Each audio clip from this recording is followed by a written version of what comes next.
Je vais commencer par vous d'abord bonjour, merci pour l'invitation. Donc, j'ai l'honneur de présenter le BRAMS, alors que le co-directeur du BRAMS est ici. Si vous avez des questions sur le centre, vous pouvez demander. Donc, le BRAMS, c'est un centre qui regroupe l'UDM et McGill, qui est centré vraiment sur l'étude des neurosciences cognitives, mais associées à l'audition, plus particulièrement la musique ou la parole. L'infrastructure du BRAMS est très importante. Donc, il y a des locaux ici à l'UDM, il y en a aussi à McGill, avec beaucoup de ressources, que ce soit les systèmes EEG, systèmes de stimulation, il y a un piano également, il y a des systèmes avec un dôme qui permet de présenter beaucoup de sons dans l'espace. À McGill, il y a toutes les approches de neuroimagerie, donc c'est NIRM 3T, NIRM 7T, MEG, aussi un système de TMS. Avec la nouvelle FCI qui vient d'obtenir, il y a aussi un robot la TMS à cet endroit-là. Donc le BRAMS, ça regroupe 70 chercheurs. Vraiment tous centrés un peu sur ces thèmes de neurosciences cognitives, de l'audition. Et si vous avez des questions, le co-directeur, monsieur Simone D'Arbella, est ici. Donc, aujourd'hui, moi, je vais vous parler des approches de neuromodulation qu'on développe au laboratoire, qui ont pour but, en fait, d'améliorer les fonctions exécutives ou la cognition, en général, chez l'homme, et associées potentiellement, en fait, au vieillissement. Je vais vous présenter ça plus en détail.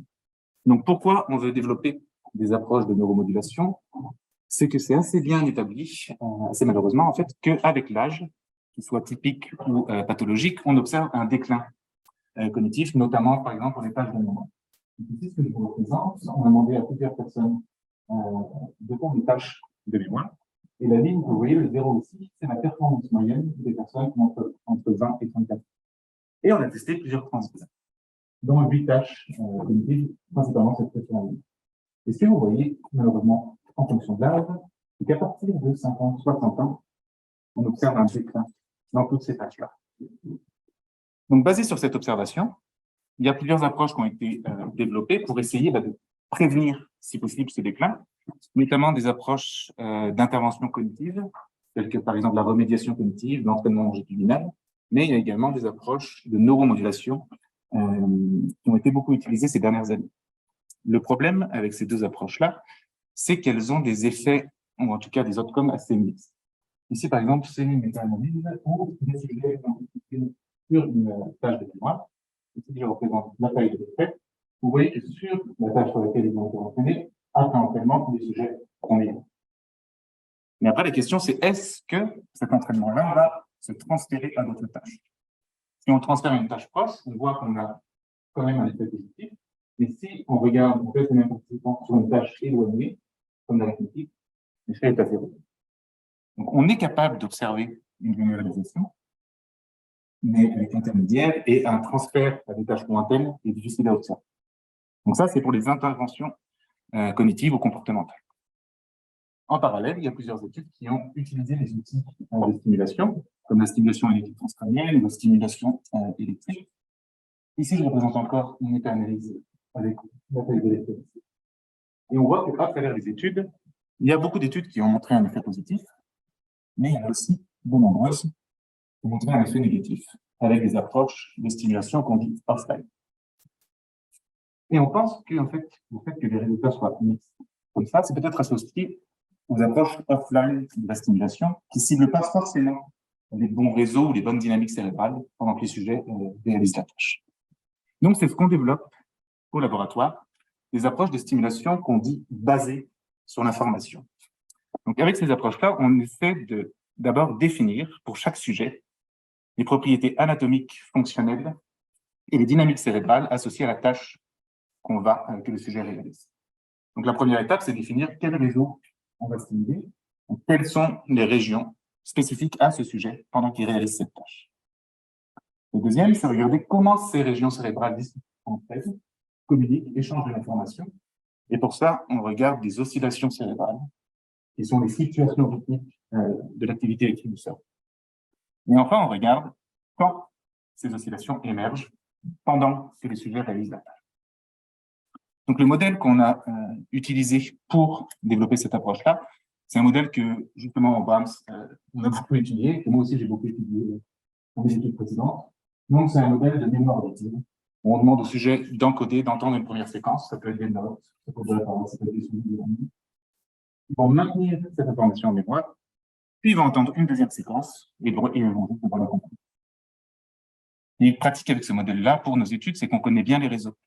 On connaît les réseaux sensoriels, c'est-à-dire que quand ils encodent la séquence, on va répliquer le système auditif. On connaît bien les réseaux de maintenance, un réseau beaucoup plus distribué. Donc, oui, il y a des gens sensoriels, des pariétales plus larges. Et on connaît bien aussi des réseaux qui permettent de reconnaître le nom de l'étude. En utilisant une tâche comme ça, notre objectif était de définir, très bien, dans ce réseau, quelles sont les régions cérébrales impliquées, les oscillations, et à quel moment dans la tâche qui permettent de prédire le comportement des sujets.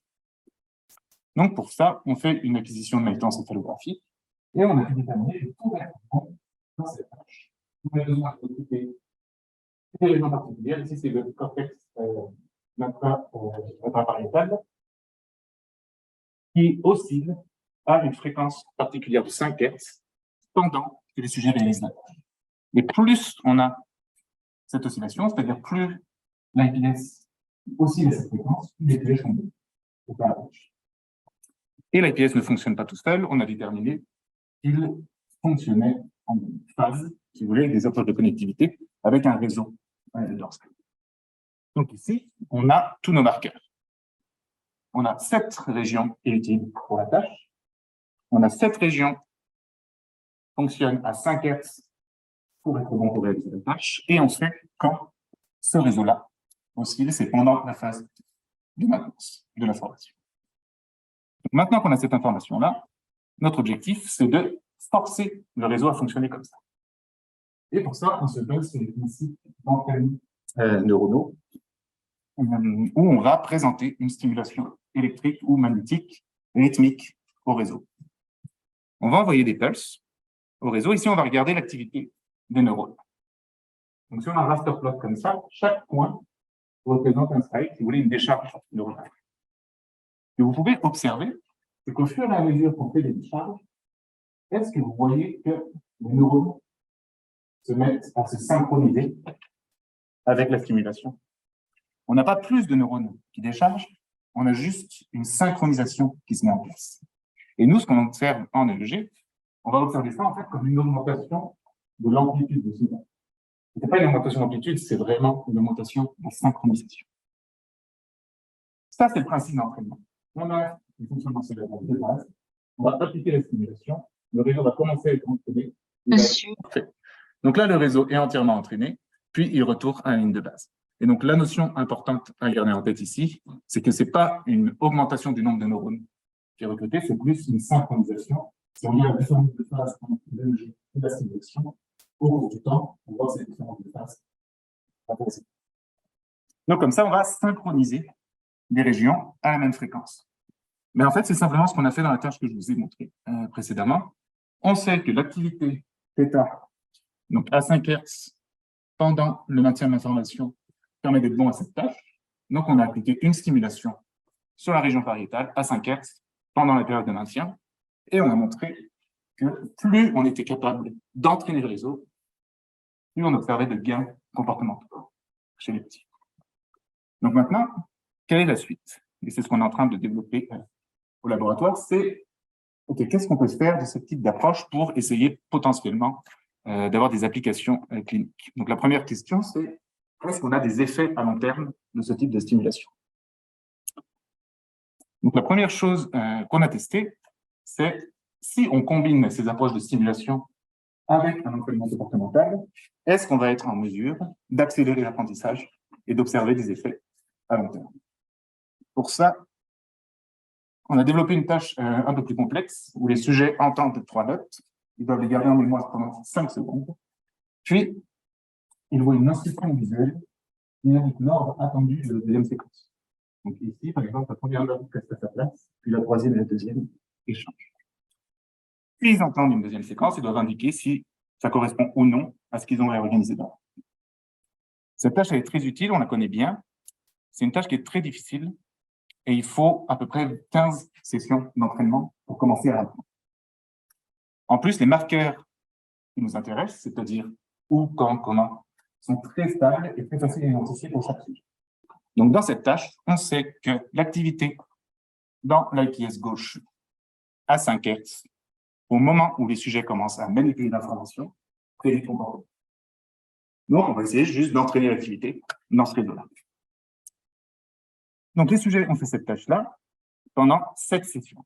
La première session, c'est une session très longue, donc juste avec une acquisition. Les 5 sessions suivantes, c'est un entraînement avec la stimulation combinée. La stimulation est appliquée pendant la phase de manipulation sur l'IPS définie pour chaque sujet. Puis ensuite, on a le jeu post pour voir si, sans stimulation, pour la dernière session, on a un gain comportement. Donc, on avait 2 groupes, un groupe stimulé réellement avec la TMS technique et un autre groupe chat. Les résultats comportementaux sont très clairs. Donc, en orange, vous avez le groupe TMS, en violet, le groupe CHAM. Vous avez dit que cette tâche est très dure, qu'il faut 15 sessions pour commencer à apprendre. Donc, c'est normal que le groupe CHAM reste plat. Par contre, dès la première session d'optimisation, la deuxième, on a un apprentissage linéaire chez le groupe ciblé. On le voit quand on extrait l'apprentissage, il y a uniquement le groupe TMS qui montre l'apprentissage. Mais ce qui est intéressant, c'est que pour la dernière session, là où il n'y a plus de TMS, le groupe TMS a gardé il y a une petite chute, mais il garde une performance supérieure à celle de. Et ça s'est traduit aussi en changement oscillatoire, c'est-à-dire que post-training, donc pendant la dernière session où il n'y a pas de stimulation, on a une très très grosse augmentation d'activité θ pendant la phase de manipulation dans les régions frontoparietal, chez les sujets qui ont été stimulés. Donc cette étude-là, elle suggère que oui, on peut observer des effets à long terme et qu'on peut provoquer des changements plastiques dans le réseau qui vont en fait rester dans le temps. Mais le problème avec cette approche-là, c'est que est-ce que c'est vraiment faisable en clinique? Le fait est que là, pour chaque sujet, ils sont venus faire un ajustement de magnétoencéphalographie avec ensuite une acquisition IRM pour avoir l'anatomie et reconstruire les sources de la MEG. Puis, on utilise l'anatomie et les données de MEG pour localiser la région qu'on va stimuler. Puis, pour estimer les effets de la stimulation, on combine ça avec un EEG. C'est lourd, c'est de multiples sessions, c'est très difficilement applicable dans le quotidien. Donc, ce qu'on a développé maintenant, c'est une approche avec exactement la même question, mais en essayant de moduler le réseau avec des stimulations sensorielles. Et là, en fait, on bénéficie d'un rôle qu'on dit supramodal du réseau qui nous intéresse. Le réseau qui nous intéresse, c'est un réseau fronto-parietal avec des IPS bilatérales, les PSMF et les régions prémotrices. Le réseau-là, il est recruté quand on fait de la mémoire de travail, auditive ou visuelle, mais il est recruté aussi quand on fait de l'imagerie mentale. Il est aussi recruté quand on fait de l'arithmétique.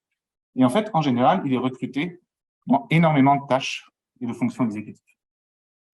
Donc, notre question, c'est, est-ce qu'on peut avoir les mêmes effets que la TMS en entraînant ce réseau avec une stimulation sensorielle qui va préparer le réseau et observer un effet dans une autre tâche qui recrute le même réseau? Le principe est le suivant. On veut utiliser des stimuli, comme par exemple la rotation visuelle mentale, pour aller moduler l'activité dans ces cours de façon technique. Donc, on va présenter au système visuel des formes, par exemple, qui tournent, et qui vont se masquer à l'écran, de façon rythmique. On va présenter ces formes à une certaine fréquence. Et ce qu'on veut tester, c'est est-ce qu'on est capable, ensuite, d'observer un entraînement oscillatoire, selon le même principe que le TMS, dans ce réseau-là. Donc, la première chose qu'on a fait, c'est déjà étudier si on a cet entraînement-là dans un groupe de participants, où on leur a présenté ces stimulations rythmiques, soit qui tournent, soit des stimulations random, c'est la condition contrôle. Dans les deux cas, on recrute le système visuel, mais quand on contraste ces deux conditions, on observe qu'on a été en mesure d'entraîner le cerveau dans plusieurs nœuds d'intérêt pour nous, c'est-à-dire la condition référale et le cortex prémoteur gauche. Et ça, on l'observe chez tous les sujets. Ça, c'est plusieurs nœuds qui sont associés à la rotation visuelle. Donc, notre réponse ici, c'est oui. En utilisant des stimuli sensoriels pertinents, on peut moduler l'activité dans notre réseau d'intérêt. Maintenant, la question qu'on se pose, c'est très bien, si je prépare le réseau avec des stimuli de rotation visuelle, est-ce que je peux ensuite moduler l'activité cérébrale pour améliorer la performance dans une tâche de mémoire de travail auditif? Ça voudrait dire que le réseau est vraiment commun entre les deux tâches. Et est-ce qu'on a des conséquences comportementales? Donc, c'est ce qu'on a fait avec une tâche encore de mémoire auditive, avec 3 conditions. Une condition sans stimulation, une condition où les sujets étaient stimulés rythmiquement avec des stimuli pertinents pour le réseau. Donc, ça, c'est la condition rotation. Et une condition contrôle. Et ils étaient stimulés pendant 4 secondes avant chaque essai de chaque tâche. Et ce qui est intéressant d'un point de vue comportemental, c'est qu'on a des effets de majeur qui sont comparables à ce que vous avez dit. Donc, en plus, vous avez la condition sans stimulation. En orange, la condition pertinente, il faut des stimulations avec des formes qui vont recruter notre réseau d'intérêt. Et en rose, des stimulations random. Et vous voyez qu'on a un gain comportemental spécifique observé uniquement pendant la condition rotative. Et que ce gain-là se traduit par un entraînement cérébral dans le même réseau qui prédit les bénéfices comportementaux. Donc, notre conclusion ici, c'est qu'on est en mesure de moduler l'activité du réseau avec des stimuli sensoriels de la même manière que ce qu'on observe avec la TMS. Maintenant, les questions qu'on est en train d'explorer, c'est est-ce qu'il y a des effets à long terme? Est-ce que ça se généralise à d'autres tâches? Et on va commencer des protocoles, on va commencer à tester avec ce type de protocole-là. J'avais prévu beaucoup de choses, donc je vais les annuler, mais c'est juste pour vous dire que Roxane, ici présente, a montré déjà un effet sur une autre tâche visuelle. Donc, c'est-à-dire déjà, ça généralise à d'autres tâches avec ce type d'approche. Et je vous remercie pour votre attention.